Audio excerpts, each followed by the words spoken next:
Good morning, Prescott. Good morning. So that intro. You don't know me. My name is Brent Wofford. I'm a realtor with Keller Williams Arizona Realty, and this is Travis Smart, the smartest lender I know, with Guild Mortgage. Absolutely. Travis Smart Choice Lending Team over here at Guild Mortgage. And today we're here to bring you the latest in real estate news here for the Prescott area. And also we're going to dive into some mortgage news with Travis and finish up with some headlines, that are on the national news and kind of talk about those and how they relate to our market here. So without I'm here further to ask some questions. I'm here to ask some questions. So bring the questions. So any questions that y'all have during the show, just drop them in the comments and we'll get to them as soon as we can. Sand, same for you, man. If you got any questions, obviously stop us and ask them.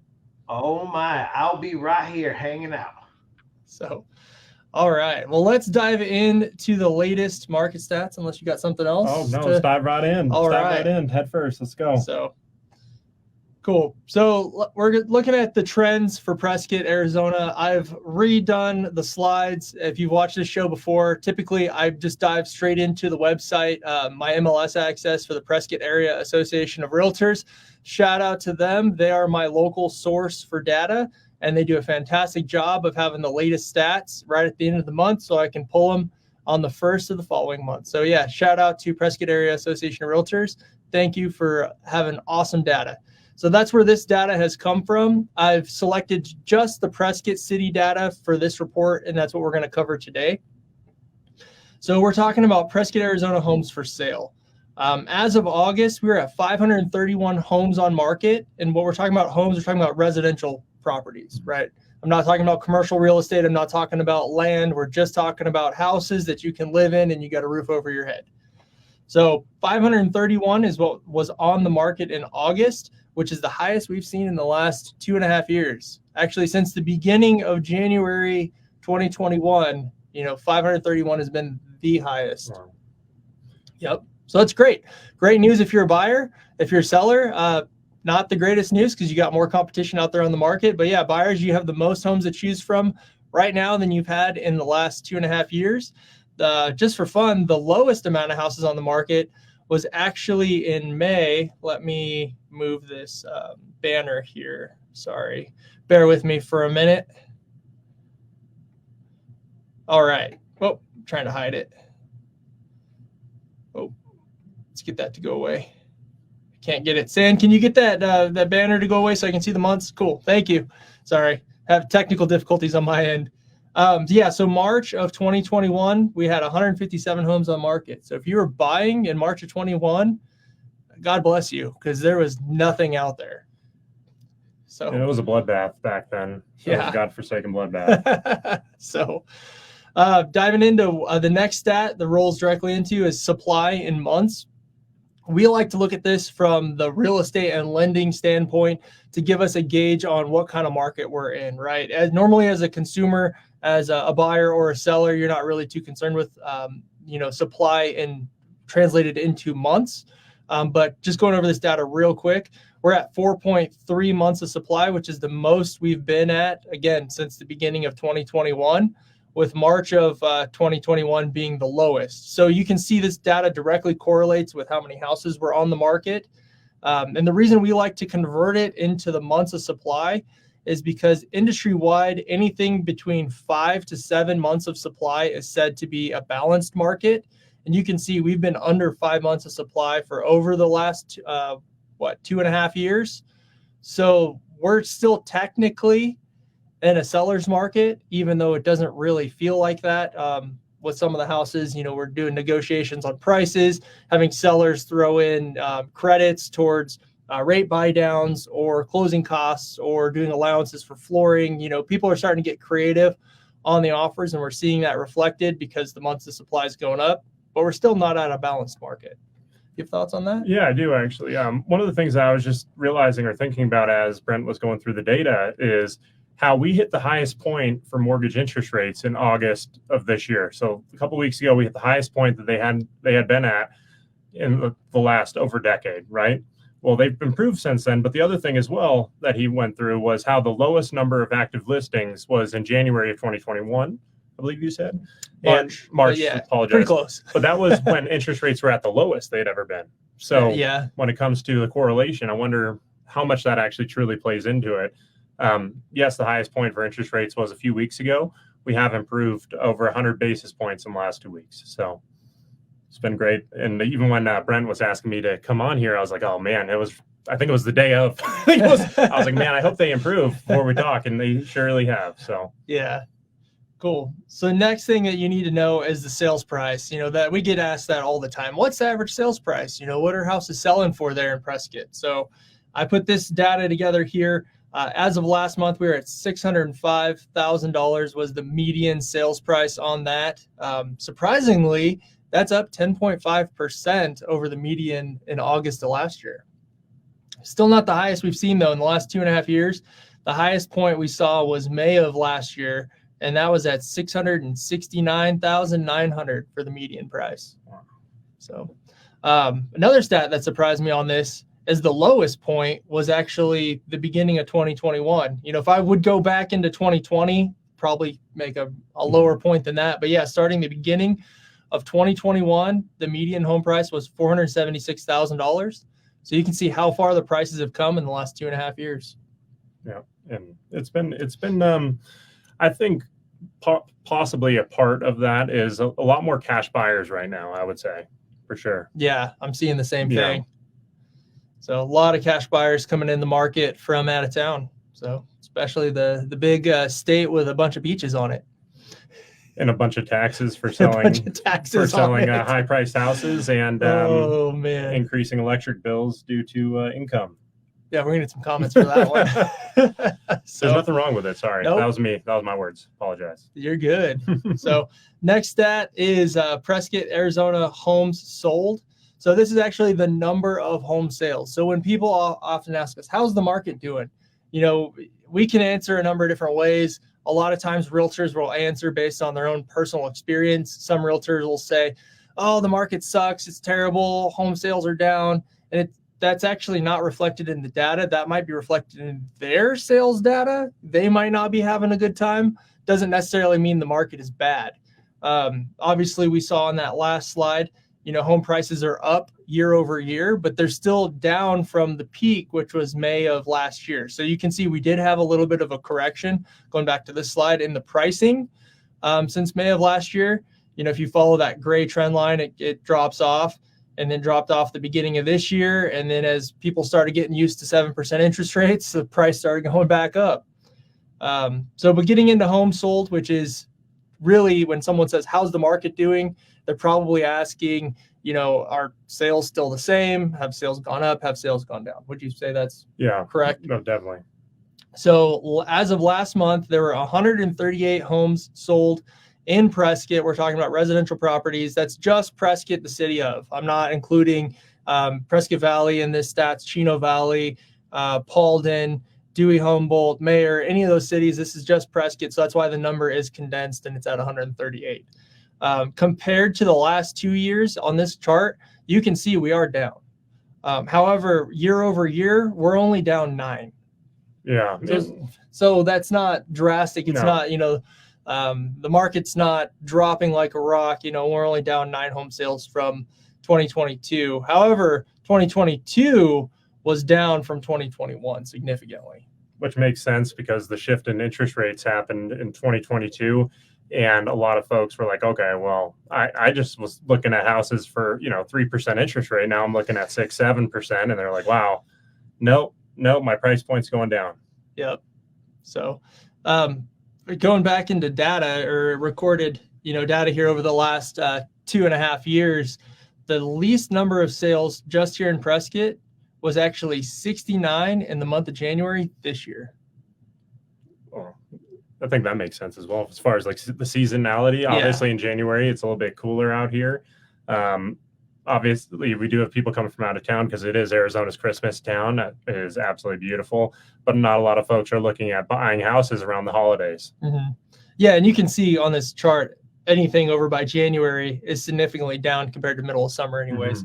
Because you got to think the ones closing in January, people that are getting keys in January were those that were shopping in December and writing contracts and offers in December. And typically there's a lull in people wanting to shop between Thanksgiving and Christmas. Everybody's just on holiday mode at that point and really not doing a whole lot. So January always reflects that. However, it's just interesting that this year was such a significant drop in January compared to 21 and 22.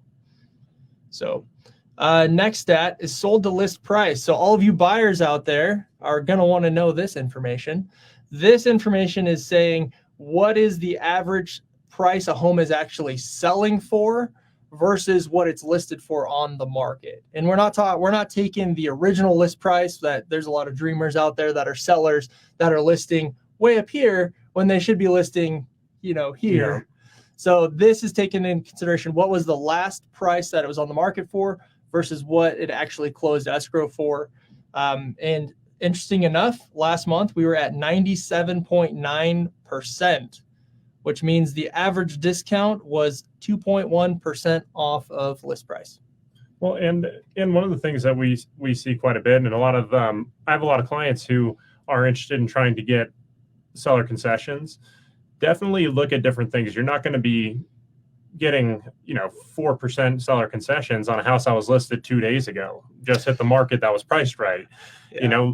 Take that into consideration. Look at different things as well, which is days on market. That's really important. Mm-hmm. That's going to give you more leverage to get those concessions.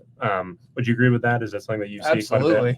Yeah. Another point is that this doesn't take concessions into account. When we use the word concessions, we're talking about seller credits to the buyer that don't affect the sales price. That's absolutely right. That's true. So those don't. So a lot of deals right now we're seeing, sellers are giving some kind of a credit or a concession to the buyers through escrow that doesn't affect the sales price, to help them buy down the interest rate or to go towards their closing costs. Next slide, days on market. So last month we skipped days on market, and I got someone that said, what about the days on market? How long are your houses on the market for? So I made sure to put this slide in here for you. Last month we were at 56.2 average days on market. This is for houses that actually close escrow. This isn't for the dreamers out there with the houses that are priced $200,000 more than they should be, that have been on the market for 365 days. And when you talk about days on market, are you talking about from listing going live to closing, or are you talking about listing going live to pending? That is a great question. Just pulling the data from Prescott Area Association of Realtors, and this says cumulative days on market. It didn't specify whether that's list to close or list to under contract. I think it's list to under contract, but don't quote me on that because I don't know for sure. Yeah. But yeah, 56.2, which is actually up. And we're seeing the tick on the chart going up because we're seeing more inventory hitting the market, more homes to choose from for buyers. And, so houses are starting to sit a little bit longer. Interesting enough, the lowest amount was 19.3 days. And that was in June of 2021. Well, not surprised given how low the inventory was, as you had brought up before, where March of 2021 was the I believe it was the lowest amount of inventory in months. Yeah. I got these banners popping up. I got to get them to go away so we can keep seeing the months down here. So perfect. Yep. Slide number 6. And that's it. That concludes all of the data that we've compiled. Actually, let me go into this real quick on this same chart here. So we talked about 56.2, and that's actually up 22 days more on market than it was last year. Well, and there's a lot of different things. I mean, it's interesting. It's interesting because in my experiences recently, it is still the same where if someone prices their home right, they are getting a lot of activity. I've seen multiple offer situations. It's when, as you said, the dreamers are out there, and there's nothing wrong with having a dream. You never know. I think that there's a lot of people who have the mentality of, I could throw it on the market for this and see what happens. I think that can be sometimes the mentality, or folks who settled in 2021 or 2020 for a home that they weren't necessarily in love with, but they needed to buy something. And now they're trying to make a big profit because they're in their minds. It's been two years since I bought this. Mm-hmm. And now I want to sell it and turn a huge profit. And sometimes it's feasible depending on if you've done like renovations, if you've made it nicer, the location. There's so many different things that play a part in that. But when they are priced right, they are moving. So if you are a prospective seller out there, don't think that you're not going to be able to sell your house, because I have seen houses go pending very quickly the week after they just hit the market, or they hit the market on a Thursday, they're pending by Tuesday. Yeah. And it's definitely just varies depending on the expectations. And it goes both ways. Everybody has to have realistic expectations, whether it's a buyer or a seller, as what I was talking about before with offering on a house that just hit the market and asking for full-blown concessions and offering at list price. It's just all about having those different kinds of expectations. And what I'm seeing a lot of right now is specifically with first-time home buyers. To me, your first home is not necessarily your dream home. It is a stepping stone. Mm-hmm. And it's better to own something, even if it's less than what you would desire, so you can gain equity and stop paying 100% interest on rent. I mean, even if, let's just say, I have a lot of people that will say, hey, I want to wait till rates go down to buy. And at that point, what's going to happen? I've seen a lot of news articles that have said, as soon as we see interest rates hit 5% again, it's going to be crazy. We're going to see huge appreciation levels. And I was listening to a stat, and it wasn't necessarily specific to Prescott, but what they said was they are speculating that predicting that in the next 3 years, the average home is going to appreciate 12% in value. And that is a lot of money, depending on, you buy a house for $100,000, in 3 years, it'll be worth 112. I mean, just to break it down, but, multiply that by 2, and then you got $24,000 worth of equity on a $200,000 house. And don't get tunnel vision on, I want the dream right now and as my first home. It is just a stepping stone to get you to the dream. Yeah. And it's the best way to accumulate equity, in my opinion. Yeah. And I saw something this morning that really piqued my interest, and I shared it to my Instagram story. Mm-hmm. If you don't follow me on Instagram, just hit me up, AZRad Realtor, and check it out. And it was a really good point about how people are oftentimes saying, well, in the 80s, houses were so much cheaper. Well, obviously inflation, but then they take that and they say, okay, well, the percentage of income that a house cost you in the 80s and the 70s is a lot less than the percentage of your income today. Well, yeah, take a house from today and take a house from the 70s and compare them side to side, right? The 70s was like 1,000 square foot, 3-bedroom, 1 bath, a carport, maybe a 1-car garage if you were fancy. Mm-hmm. Today's average house is like 1,600 square feet, 3 bedrooms, 2 bathrooms, 2-car garage. The lots are a lot bigger. And there's so many more things that go into codes for houses today than they do in the 70s, like your insulation, your wiring, your plumbing, and all those things are more expensive nowadays to do that than they were back in the 70s. So yeah, of course, houses are more expensive. They're a lot more lavish today, and your standard of living is a lot higher today than it was back in the 70s. And people don't take that into thought at all. Absolutely. So absolutely. I thought that was a gem. So I shared that on my story. I was like, man, that's some perspective for you right there. So what's going on with the mortgage rates and all that? And dive into some mortgage news. School us on it. All right, absolutely. So obviously, as I said earlier, interest rates hit the highest point that they had been at in the last decade. A few weeks ago, it was either August 22nd or 23rd. And since then, they have improved. So there's a lot of things going on this week. A lot of Fed members are speaking, and whenever somebody speaks, they usually make some sort of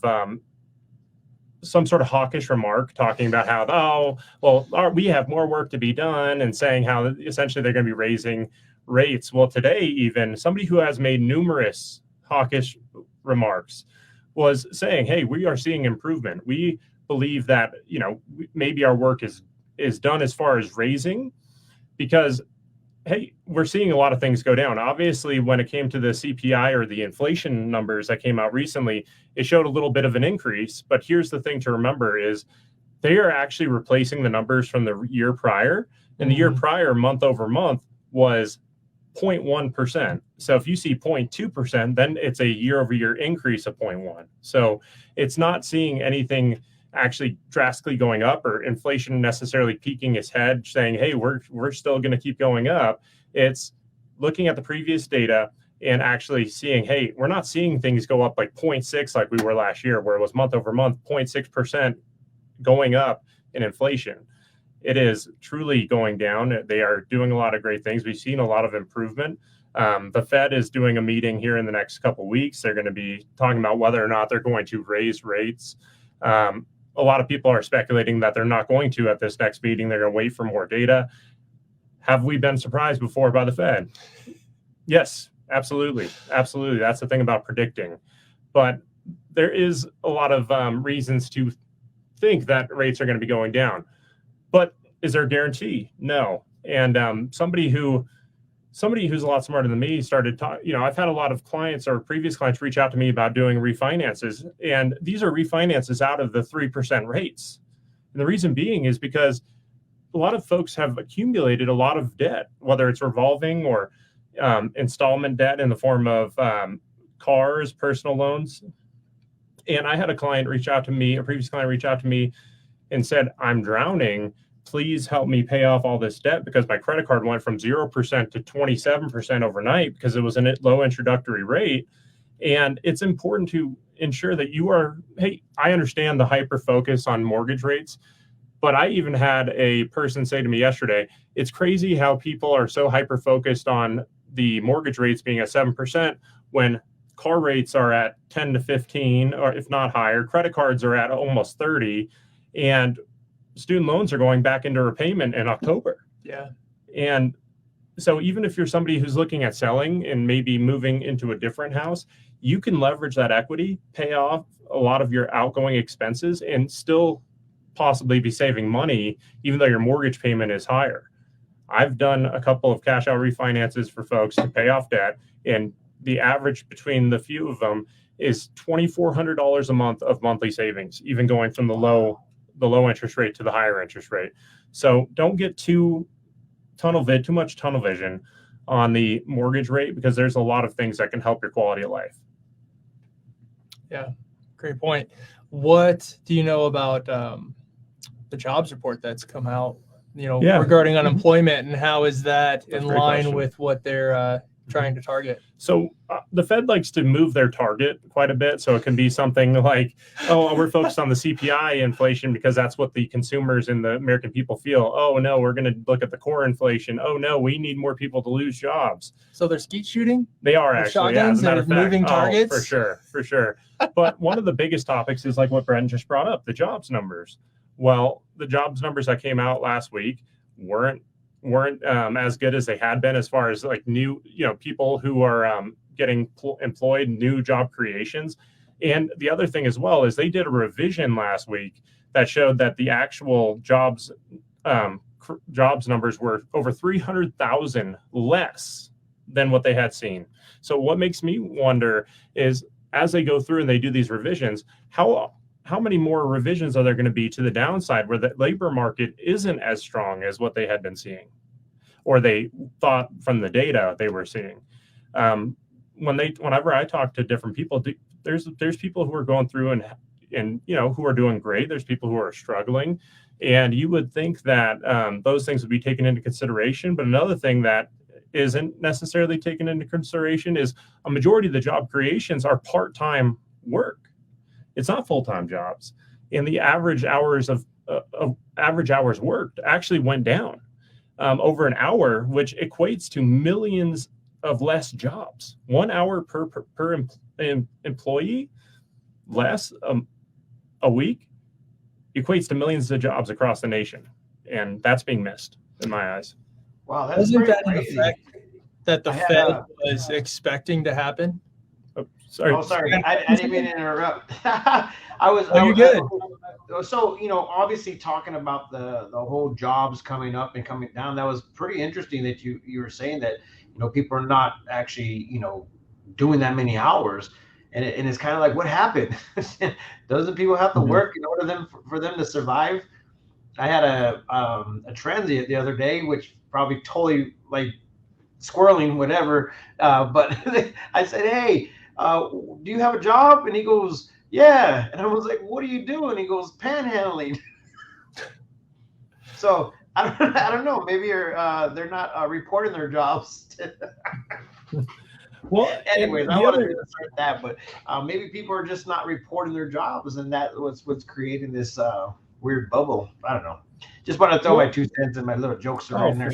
for sure. And another thing that a lot of big companies are actually doing that I feel like is kind of creative is they'll have somebody who's in a higher echelon position, and rather than letting them go, they'll do a internal transfer into a lower paying position with the same responsibilities. There's a lot of people are actually multiple job holders. So think about it from this perspective of, say you own a business, and if someone works over X amount of hours, we'll call it 36, you have to then give them benefits, right? Well, that's a lot of money. So what am I going to do? I'm going to hire people to work 32 to 34 hours a week because I'm going to save a lot more money. In turn, they're going to not have benefits, so they're going to have to pay for a lot of different things out of pocket, probably get a second job. So there's a lot of things in my eyes that are really being missed by the headline data, and you have to dive deeper to see what's truly happening. Mhm. Yeah, that's something that probably should be looked at, in a big way, because 32 hours definitely don't cut it sometimes. But then they will call you in. They'll call you in. They're like, "Hey, do you want to come and work? We'll call you part time, but we won't call you full time." Yeah. Yeah. Oh man. So, well, that brings me to one of the headlines that we're going to cover. Now we're going to get into our news section here. So you can see on Yahoo Finance here, they've got a headline article. It says, rate hikes continue to slow housing market activity and create market uncertainties. House Canary's latest market pulse report shows. According to House Canary, interest rates surged to 22-year highs, fueling housing market uncertainties. Shift towards rental market intensifies as purchasing activity declines, represented by a 27.5% year-over-year decline in new listing volume. I don't know where they're pulling this data from. I don't know if it's national statistics or what, but new listing volume, we're not seeing a decline in new listing volume here. I just showed you the charts. We're at a 2.5-year high of listing inventory. Well, we're in a way nicer place and a lot, some of the different housing markets and everything else. And there is different correlations, as we talked about a little bit ago, where interest rates did hit a 22-year high a couple weeks ago, and it has improved since then. But think about it like this. There's so much information that is so readily available in today's world where it can have a spin on it, such as like headline news. I can't go to google.com without seeing a bunch of different news headlines that are completely around rising emotions. Oh, and even this one, interest rates. Oh, we're slowing down. The housing market's slowing down. There's no inventory out here, no inventory. Well, that's national statistic. And you compare that to the real that is out here that Brent spoke about, complete opposite, right? So take everything into consideration. And when you do see some sort of articles that you have questions about, feel free to reach out to a professional like Brent or myself. He knows way more about market data and statistics as far as what's going on in the housing market. So definitely reach out to him. If you have questions about interest rates, please feel free to reach out to myself. But yeah, there is so much information out there, and there isn't many restrictions on what can and cannot be said. Yeah, let's get this ad to go away. Stop saying this ad. Anyways, there we go. That brings us to our next article that we're just going to cover real quick. Let me figure out how to do this. Sorry,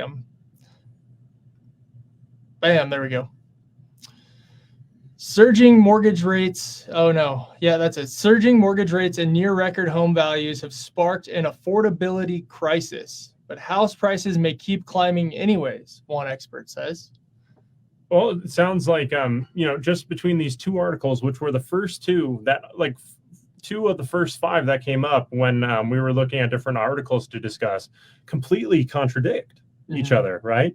Hey, interest rates are high, but their home values are completely appreciating. The other one said, well, rate hikes are continuing to slow the housing market. Which is it? So that's where you need to talk to a professional in your market and truly find out and look at the data to see what's happening versus making assumptions or getting emotions risen by the news or by different articles.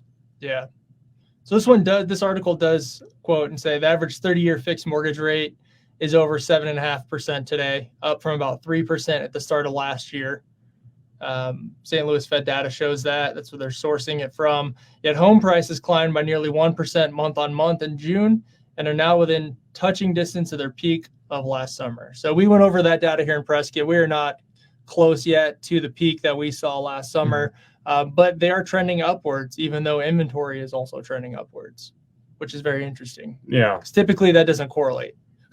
Well, and I think it also comes into the you can also look into like different investments, right? Like there's a lot of uncertainty, especially in the stock market, way more than the housing market right now. Yeah. There's so many things and so many different factors that play a role, and there's folks who see the value in having a home. There is a lot of value, and the average person, a majority of their retirement is in their home. I mean, that is a fact. It is very hard to save and get ahead when it comes to investing for retirement. Buying a house is a way to do that and put a roof over your head at the same time. Yeah, I've got a super interesting stat I want to share with you. Let me pull it up real quick. We went over it in one of our mastermind meetings at the Keller Williams office last week or 2 weeks ago? Oh, I will find it. Top Indian mastermind stats. No. Okay, here we go.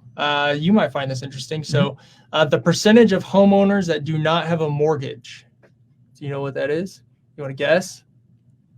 Or you trivia? Real estate trivia. Sorry, I should make this a segment of this show now. Real estate trivia, right? I would say 27%. 39% of homeowners do not have a mortgage. And this is national stats. This isn't Prescott stats. So what is the percentage of homeowners with a mortgage that have over 50% equity in their homes? 54%. 70%. Wow. 70% of homeowners right now nationwide who have a mortgage have over 50% equity. And that's because those people got their mortgages before we saw this crazy price hike, starting after COVID, into 2020. Prices have just gone like this. So anybody who bought their house prior to 2020 is in a very equitable position in their home. So I'll give you one more.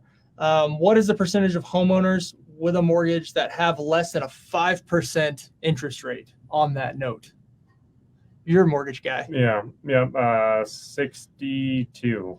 89. No, I'm way off, man. 89% of homeowners. I'm in that. I'm less than a 5% rate. And I bought at the beginning of what year are we in? 23? Yeah, 2022. So yeah, I closed in February of 2022 and I am well below a 5% rate. Yeah. So, and that reminds me of this quote that I love is there's only 2 times that the value of your home matters. And that's when you buy it and when you sell it. Yep, that's true. And, those are things to take into consideration. You can't just constantly be watching, go to Zillow.com and get your Zestimate and be like, oh man, it went down 2% in a month. I need to sell right now, or I don't want to sell right now and wait. I mean, it's just talk to an expert. These websites can be tools, but they're not definite and they're not, guaranteed to be accurate. I can add a third one to that. Yeah. When you refinance. When do you refinance? No, when you refinance. I mean, when you refinance. The value also matters because if you're 80% or less, 20% or more equity in your home, which means your note is 80% or less on the appraised value of the property, what happens?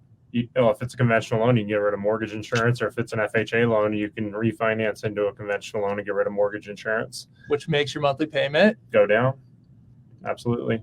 Talk to this guy if you want that to happen. Oh, definitely. And if you are somebody who did buy a couple of years ago and got a conventional loan, if it's over 2 years, you've made all your payments on time, you can reach out to your mortgage servicer to get some sort of broker paid opinion of value, and you could possibly get rid of your mortgage insurance. We are actually reaching out to all of our previous clients that are coming up on 2 years who may have 20% equity in their home. So you could get rid of mortgage insurance without refinancing. So not here to just mislead anybody at all on my end. If you have a 3% rate and you've had your conventional loan, you've made all your payments on time, and you're at the point of having 20% equity in your home, reach out to your servicer because you may be able to get rid of your mortgage insurance that way. And I would say I'm not a licensed mortgage professional at all. So I just caveat that on this comment is could somebody, I mean, everybody's scenario is different, right? Mm-hmm. Everybody is different. Every house is unique. Every house is different. Mm-hmm. But could somebody potentially refinance at today's rate? And obviously with the interest rates being higher, getting rid of that mortgage insurance, could that completely offset to where it would potentially maybe reduce their mortgage payment? It could. It never hurts to reach out. And with there being so much equity, you should, if you have accumulated a lot of different debt, have the ability to take some equity out to pay off or sell your house, pay off, then buy a new one with a, lower down payment and free yourself from some of your financial obligations that you have right now and make your quality of life better. Think about that. That's a great point. So awesome. Sin, any questions? Do we have any Facebook users chiming in with questions?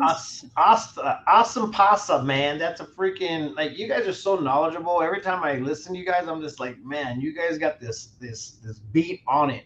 And the best part about it is that it feels like you guys understand, what's coming down the pipeline and what you should probably do to prepare. Maybe next time we could go ahead and have a conversation on how to prepare for the ups and downs, or how to go ahead and utilize the most out of your home and everything that comes with it. I think that's a great conversational piece in general, and also maybe how to prepare for the new home that you're going to buy. I think that right there is education is king, and that's the reason why we bring you guys on every month. This is the first Tuesday. Is it the first Tuesday of every month? Yeah, first Tuesday of every month at 10 a.m. That's us. 10 a.m. That's when we talk about. This is a pretty big deal. So, I mean, once again, guys, you guys are easy to find. And if you guys do not know and haven't seen out there in Facebook world or wherever you're located at, down low, you can go ahead and see all their information on how to get a hold of them and be free to talk to them. They really honestly can answer any questions they want. I know you guys got a busy life, but I know you'll make time for the viewers. Absolutely. For sure. So what do we got next? That's it. That concludes today's show, unless we got anybody with questions. Now, you got any questions out there? I'll be like, hey, how do you make $1 million out of $1?